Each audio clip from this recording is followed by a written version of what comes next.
Hello, welcome back to Thinking Faith.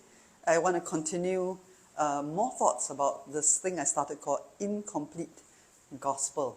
That's right, a few weeks back I did a video and I called it incomplete gospel, and I talked about how a lot of times our Christian walk, our Christian faith boils down to just all about me and God, just between us, a personal piety and all that.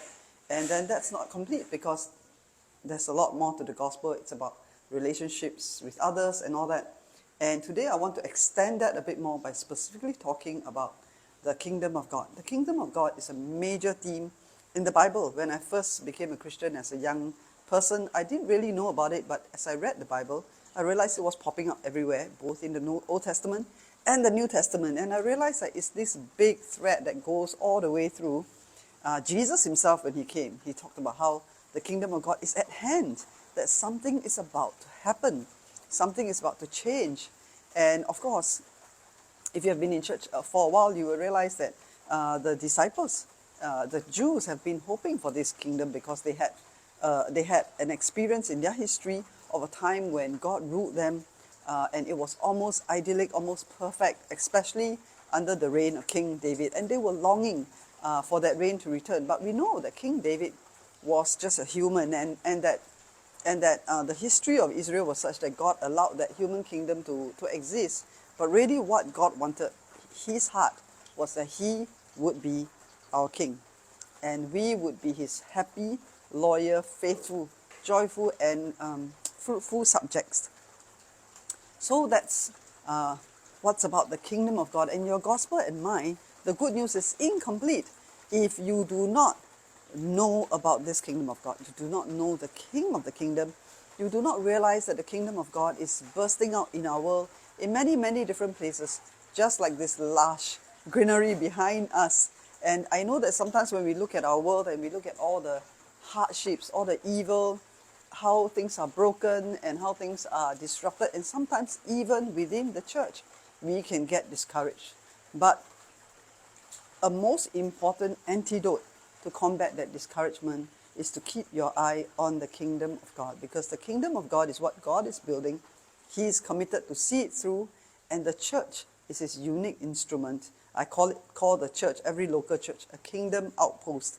It's a unique expression of the kingdom. It is not the kingdom of God, but the kingdom of God is where God rules. And you know, there's this beautiful globe right behind me here. Oh gosh, it's so shiny, the globe. Yeah.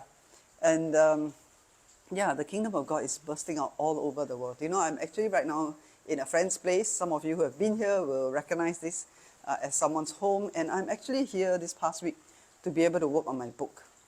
And for me, a book is not a personal project. It's a kingdom project, because it would not have been possible had it not been God kindly giving me gifts to be able to write, kindly also giving me gifts of friends, of readers, or spaces like this where I can step away from my usual routine, shift my headspace, and be able to focus on the ideas and the message that I feel entrusted to me.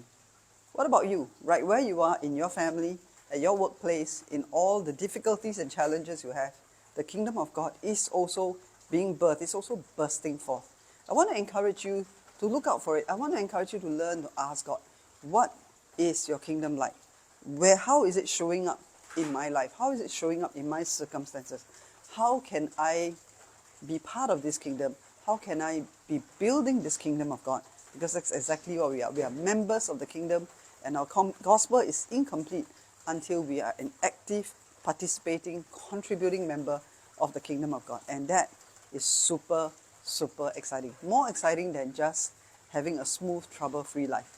In fact, when you're an active member of the kingdom of God, your life won't be smooth, it won't be trouble-free.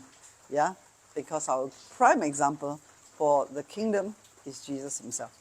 Jesus lived, died for the kingdom of God, for us to be able to be part of that kingdom. So if you've never heard of it, you don't know enough about it, go and explore, read up, meet more Christians, and you cannot miss out on being part of the kingdom of God, or your gospel will be incomplete. God bless, friends.